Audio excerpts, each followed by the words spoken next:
Graça e paz da parte de Deus, do nosso Senhor Jesus Cristo, do Espírito que pousa sobre todos nós e sobre essa igreja aos 75 anos. Uma jovem senhora que tem dado muita alegria, tem passado por muitas esperanças. Eu fui convidado pelo conselho, pelo reverendo Jorge, meu amigo, e quando Alzira falou do barco, eu estava em Belo Horizonte, no porto de Belo Horizonte, esperando um barco para encaminhar a minha fé. E passaram vários, eu não vou dizer os nomes deles e para onde ia, e aí passou o barco da IPU, da segunda igreja, e eu entrei nesse barco. É bem que eu salto aqui, entro acolá, eu não estou direto neste barco, como membro, como pessoa do barco, mas eu entro de vez em quando no barco para sentir a brisa que sopra, que o Espírito de Deus sopra sobre este barco.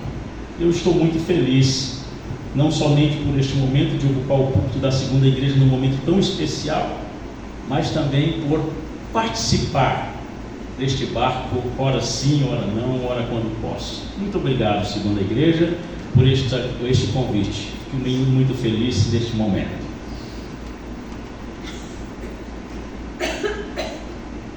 Quando o Jorge me convidou, eu pensei, não em barco, mas eu pensei em coisa semelhante, caminho. Aí eu fui lá no livro de Atos, no capítulo 9, no verso 1 e 2, e no capítulo 11, o verso 25 e 26. Vamos ler juntos a palavra. Saulo, o 9, 1 e 2. Saulo, respirando ainda ameaças e morte contra os discípulos do Senhor, dirigiu-se ao sumo sacerdote e lhe pediu cartas para as sinagogas de Damasco, a fim de que, caso achasse alguns que eram do caminho, assim homens como mulheres os levassem presos para Jerusalém. 11, 25 e 26. E partiu Barnabé para Tarso, à procura de Saulo. Tendo-o encontrado, levou-o para Antioquia. E por todo o ano se reuniram naquela igreja e ensinaram numerosa multidão. Em Antioquia foram os discípulos pela primeira vez chamados cristãos. Palavras do Senhor. Graças a Deus. Senhor, nosso Deus e nosso Pai, nos ilumina nesta hora, nesta comunidade, todos nós, para ouvir a Tua Palavra. Depois de ouvir a Tua Palavra, também explicar, conversar e permitir uma reflexão sobre ela, para que os nossos corações e as nossas mentes sejam também iluminados como aqueles do caminho. Em nome de Jesus, nós te pedimos esta iluminação. Amém. Amém. Existe uma palavra no nosso vocabulário que dia ou outro ela retorna. Nós atualmente temos pouco pronunciado esta palavra, mas já fez parte de nossas conversas no dia a dia, no Brasil e em muitos lugares desta Latinoamérica, como cantou este hino tão bonito. O termo é inflação. Nossa, será que o pastor vai falar de inflação no culto de 75 anos? Não se preocupe, com este texto não dá para, com este texto e com esta situação não dá para fazer um discurso sobre economia. Eu precisaria de muitos elementos. Ou para falar de crise financeira, isso possivelmente seria possível. Ela tem saído de circulação nos jornais, a palavra inflação, quase no Jornal Nacional, aqueles que congregam todos os brasileiros, não sei se para o bem ou para o mal, quando eles colocam o PowerPoint, né? Tem sido muito circulada nos jornais especiais. Parece que já para gente simples, este termo é coisa do passado, já não existe mais inflação no Brasil. Parece que já se resolveu o problema financeiro nosso. Parece que a gente simples está pensando que isto é coisa do passado. Mas de repente, alguns inventam guerras sem noções, sem necessidades. E estas guerras, em busca de um ouro negro, ou alguns buscam no quintal do outro a solução para os seus problemas, e as coisas começam a se complicar para o mundo inteiro, mas para o sul global. Na verdade, pouca gente tem alguma ideia do que vai acontecer depois destas alucinações de império. E ontem nos Estados Unidos uma multidão de 9 milhões de pessoas saiu dizendo no king, ou seja, esta palavra dizia para mim, fora Trump. Mas era, não queremos reis. Na verdade, pouca gente, nós também, não sabemos o que vai acontecer com esta crise e com estas guerras. Pode vir uma terceira guerra mundial, pode vir um colapso para o mundo, mas parece que a desregulação do mercado, é velha e que parecia morta e sepultada, pode ressuscitar forte e vigorosa no mundo global. Tristemente, no momento de alegria, temos que falar destas coisas. Inflação. Esta palavra está associada à desvalorização da moeda e o aumento daquele que é o mamon, um termo aramaico que significa dinheiro, manon, termo do Novo Testamento que representava riqueza, materiais, o dinheiro. A Agência Brasil, recentemente, agora, esses dias, divulgou que a guerra no Irã, iniciada em março de 26, gerou um aumento imediato da inflação global devido aos choques de preço do petróleo. O barril está muito alto o preço. O fechamento do Estreito de Hormuz impulsionou as commodities, elevando projeções de inflação no mundo e no Brasil, até 4,1%, e globalmente até 6%, pressionando bancos centrais, mantendo os juros altos. Ora, por que trazer esse fenômeno eminentemente econômico para iniciar um sermão de festa? Parece contraditório, esse pastor está aos 70 anos. Na verdade, eu trouxe apenas esse termo à baila, evocando não para falar de dinheiro, nem tampouco da situação política, nem para propor um plano para a nossa economia. Na verdade, a inflação, que foi utilizado como figura de linguagem por um grande teólogo suíço que Jorge conhece, chamado Hans King, autor do livro Ser Cristão, falecido recentemente em 2021, aos 93 anos, atribuída a ele essa expressão, mas ele usou o termo cristão, estava inflacionado no mundo moderno. Esta afirmação que merece toda a nossa situação e consideração nesta reflexão. O termo cristão está inflacionado no mundo moderno, dizia Hans King. Isto quer dizer que não é somente o dinheiro que pode ser corrompido pela inflação. Existe uma outra inflação em andamento, talvez tão perigosa quanto a econômica. Existe uma inflação que atinge os valores humanos, os valores espirituais, os valores éticos, os valores de solidariedade e, portanto, desvaloriza o significado do termo cristão. Com todas as críticas que podemos fazer a essa expressão de religiosidade, é uma pena que ela esteja inflacionada. Quando o teólogo Hans King disse que o termo cristão está inflacionado no mundo moderno, isso foi no século XX ainda, ao final do século XX, ele expressou bem o que estava querendo dizer. Hoje, disse ele, naquele momento, o termo cristão é empregado demais. Hoje o termo cristão é aplicado indevidamente às mais diversas instituições. Desta forma, irmãos e irmãs, ouvimos falar de partidos políticos cristãos, de governos cristãos, de países cristãos, e até mesmo de uma tal falada civilização cristã. Hans King tem toda a razão, ou tinha toda a razão. A inflação não atinge somente o dinheiro.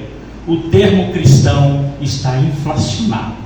Tão inflacionado que quase nada mais vale, quase nada mais significa.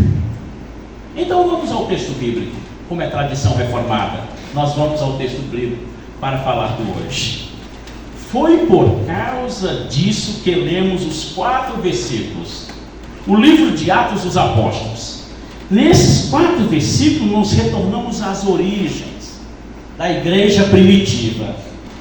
Descobrimos neles o nascimento da palavra cristão, com toda a sua significação.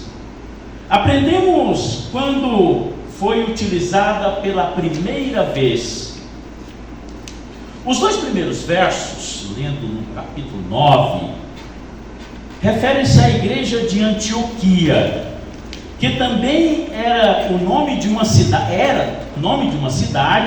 que ficava na Síria, país vizinho, onde hoje o Trump quer, pela imposição da vassalagem, quer se apropriar de boa parte do petróleo do globo, pelo menos 1/3, como fez na Venezuela, um petróleo que não tinha muita refinamento. Claro, a Síria está acima do Estreito de Hormuz, ela é limite com o Irã, mas faz parte da vizinhança. Pois bem, ali no passado, nos primeiros anos da era cristã, nasceu uma igreja bastante diferente à época. Era formada por judeus e por não judeus, chamado na época de gentios, os gentios, e por isso se tornou suspeitosa aos olhos da igreja doutrinariamente correta. Qual seria? A igreja de Jerusalém, a igreja que queria ser a mãe de todas e, portanto, a que guardava a boa doutrina de Jesus, embora fosse judaica, formada somente por judeus, da pura raça do povo escolhido. Estes não viram com bons olhos a formação de uma igreja estrangeira e recebia homens, mulheres de toda a natureza, de todos os lugares, sem discriminação nenhuma, os não judeus. Foi por causa disso que a igreja de Jerusalém resolveu fazer uma investigação. As igrejas ortodoxas, elas fazem investigações. Fez uma investigação sobre o caso. Antes de tomar qualquer decisão, mandou um espião, Barnabé, um homem bom e piedoso, como diz o hino, e a Bíblia. Foi encaminhado para Antioquia. Vai lá, Barnabé, e a sua missão é muito clara. Observa tudo o que acontece naquela igreja. Tudo, não deixa nada escapar. E depois preste um relatório final para a igreja de Jerusalém, que vamos levar ao presbitério. Não tinha presbitério lá, desculpa. É mera coincidência. Barnabé foi para a missão, mas lá ele se encantou, ele se converteu. Barnabé se converteu e viu na igreja de Antioquia que era acolhedora, solidária, frequentava todos, aberta, com o coração aberto para a cidade, para a sociedade, para aqueles que vinham. Todos que chegavam encontravam lugar em Antioquia, assim como a segunda igreja. O barco da segunda igreja Alzira recebe todos. É uma igreja, Antioquia era uma igreja abençoada. Então, ele, como agente secreto, nada comparado com o nosso filme, que não ganhou o Oscar, e ao invés de voltar para Jerusalém com seu relatório, preferiu ficar e receber todos aqueles estímulos e boa vida cristã que tinha em Antioquia. Preferiu trabalhar o ano inteiro ali. O que nos interessa, então, nessa história, meus amigos, neste dia de 75, que comemoramos os 75 anos desta igreja, é que o autor do livro de Atos nos informa que foi ali, em Antioquia, que a primeira vez na história, os discípulos de Jesus foram chamados de cristãos. E aí está o começo de tudo. A nossa igreja começa em Antioquia. As igrejas cristãs começaram em Antioquia, não foi em Jerusalém. Jerusalém era o presbitério, era o sínodo, era a Assembleia Geral.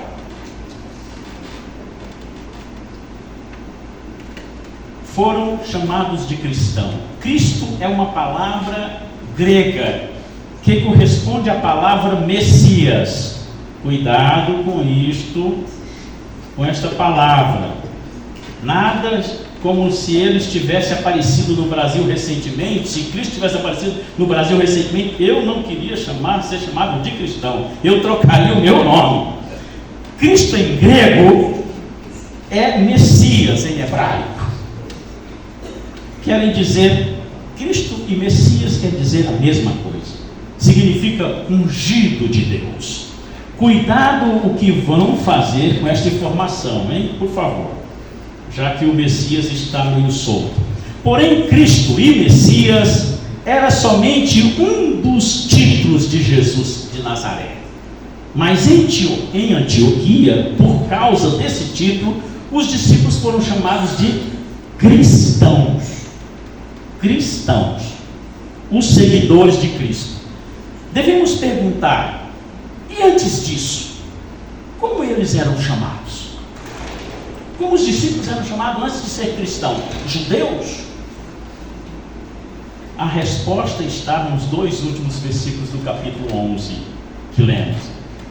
Eles representam a figura de Saulo de Tarso, que era um cidadão romano da doutrina correta, do judaísmo correto, e a figura de Saulo de Tarso, que era esse cidadão fervoroso do judaísmo. Saulo se dirigiu ao sumo sacerdote, a mais importante categoria espiritual, e lhe pediu permissão para, nas sinagogas, a partir da sinagoga de Damasco, perseguir os cristãos, dos discípulos de Jesus de Nazaré. Para Paulo, as coisas estavam muito claras, como para muitos presbitérios e sínodos.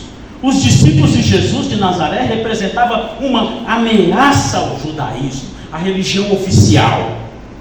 Eram hereges. Representavam ameaça à religião oficial, ao judaísmo.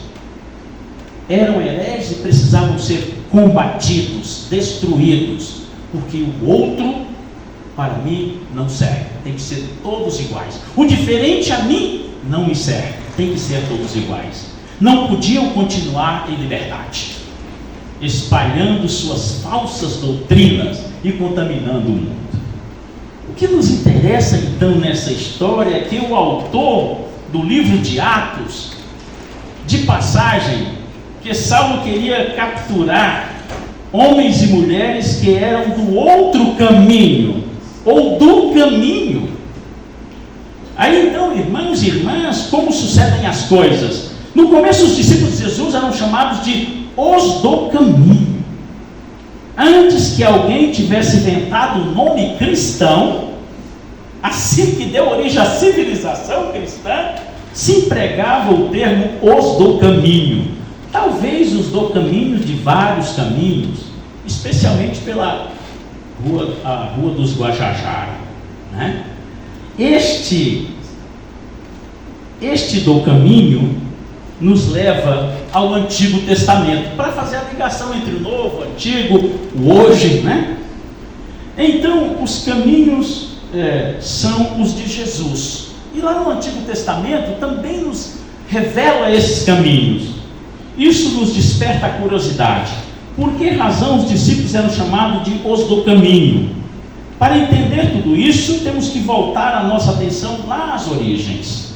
É preciso recordar que os judeus do Antigo Testamento foram grandes caminhantes. E por isso os do caminhos era um nome muito apropriado para aqueles que estavam seguindo qualquer profeta.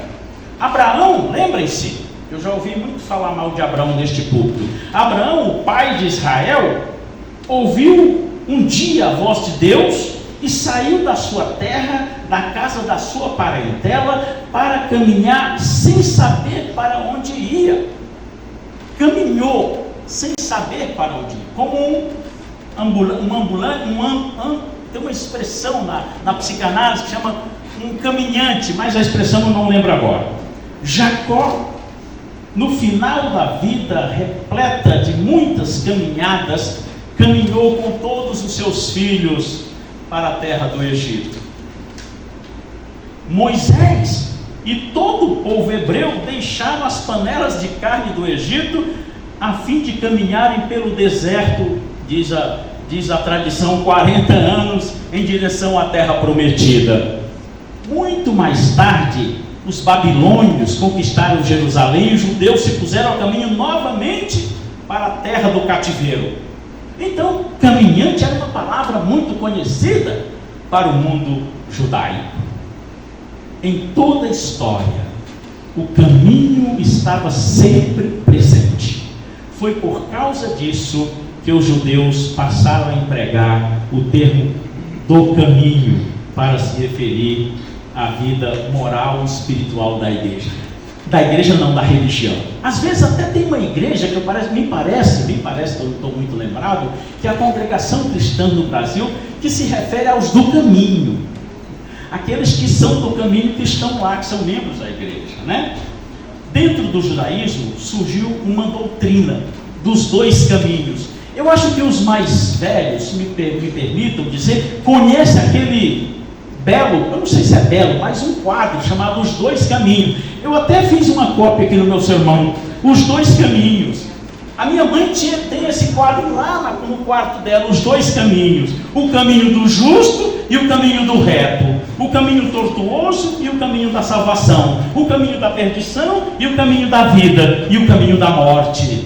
Esta polaridade, este quadro se tornou referência na leitura piedosa do protestantismo, denominada pelo pietismo, com maior expressão na Alemanha e na Inglaterra, e que vieram para os Estados Unidos e que trouxeram para nós Simonton, e os missionários americanos trouxeram para nós esse mesmo pietismo.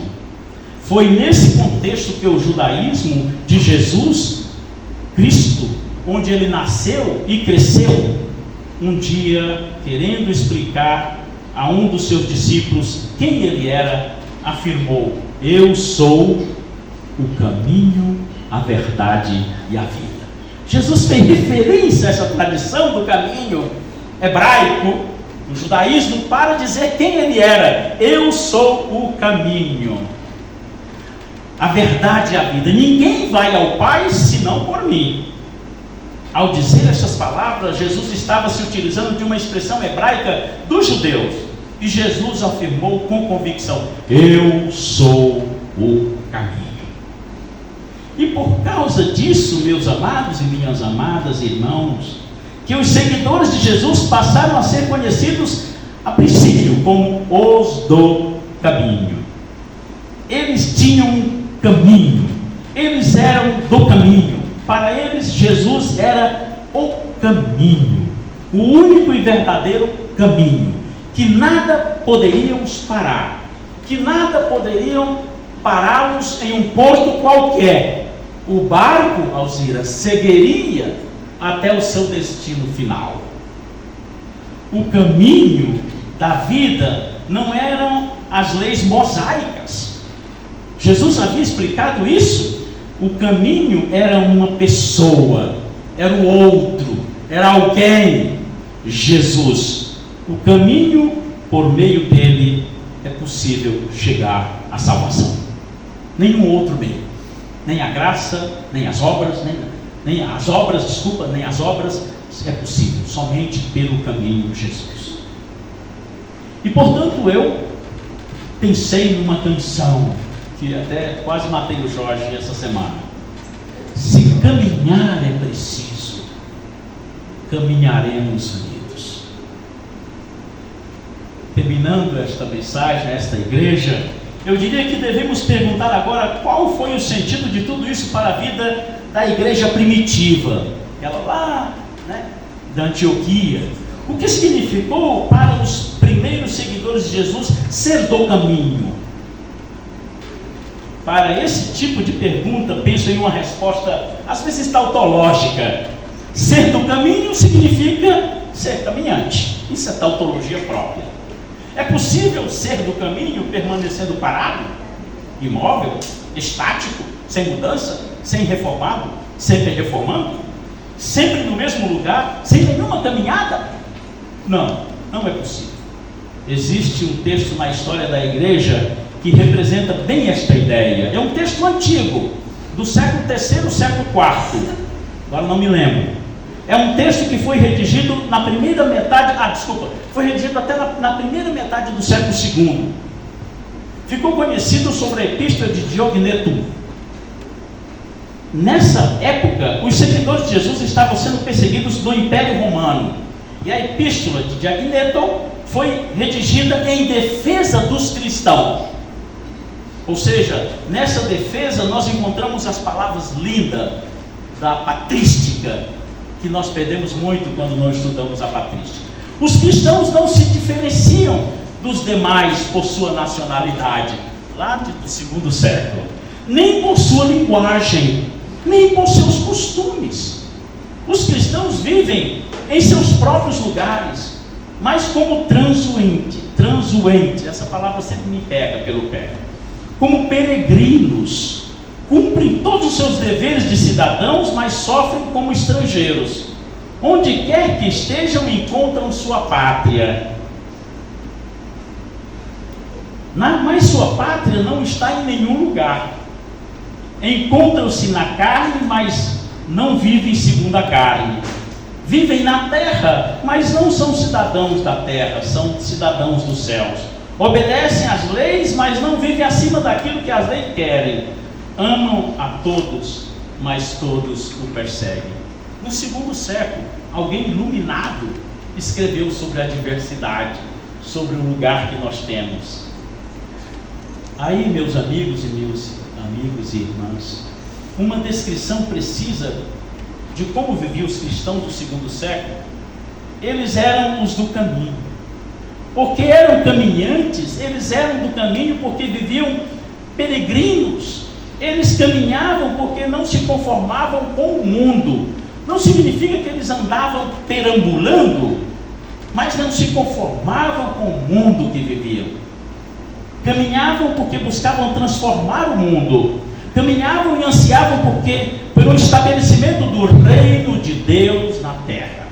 O que é o reino de Deus? Dizer Jesus não é comida nem bebida, Não é fácil ser caminhante, como nós vimos nessa 75 trajetória de caminhada da IDU.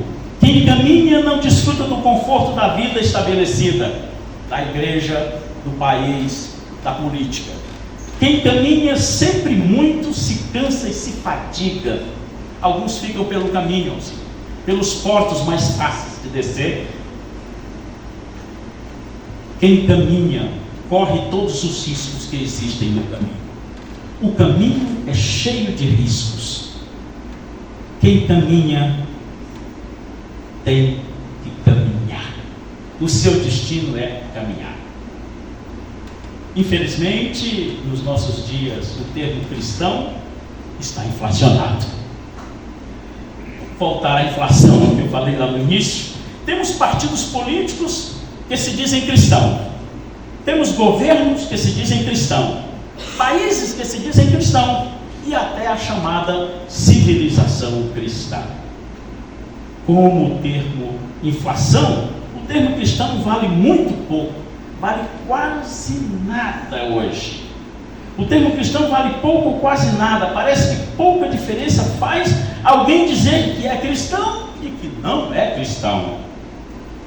Eu tenho isso na minha casa. A minha mulher não é cristã. Então, quando eu me digo cristão, não representa nada para mim. Penso que a igreja de hoje, a segunda de Belo Horizonte, tem um grande desafio pela frente. Tem que ressignificar e viver o termo cristão. Necessitamos resgatar o significado original desse termo. Por isso, uma boa sugestão nesta comemoração de 75 anos é de buscarmos a inspiração na igreja primitiva. Naquele tempo, ser cristão era ser do caminho. Naquela época, ser cristão era ser de Jesus. Naquele período, ser cristão era ser caminhante. Será que nós temos sido caminhantes nesse sentido? Será que as pessoas que nós conhecemos podem dizer que nós somos do caminho? Nossa ética, a nossa solidariedade? Será que aqueles que nos observam podem afirmar que nós somos caminhantes? Que marcas identificam a nossa caminhada? 75 anos se passaram. Que marcas identificam a nossa caminhada? Que Deus, o peregrino, nos ajude e fortaleça essa comunidade, como eu disse, jovem senhora. Evoco, pois, as bênçãos do caminho para dar forças na caminhada. Imploro a sua graça para que eu os mantenha no caminho, não fiquem em portos qualquer, nos caminhos, e não se mantenha disperso.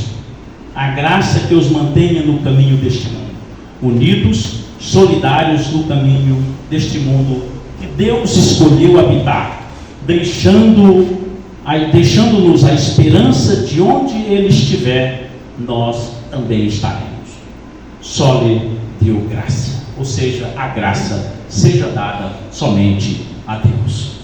Se caminhar é preciso, caminharemos unidos, e os nossos pés, nossos braços sustentarão nossos passos. Não mais seremos a massa, sem vez, sem voz, sem história, mas uma igreja que vai em esperança solidária. Amém. Se caminhar é preciso, caminharemos unidos, e nossa fé será tanta que transporá as montanhas.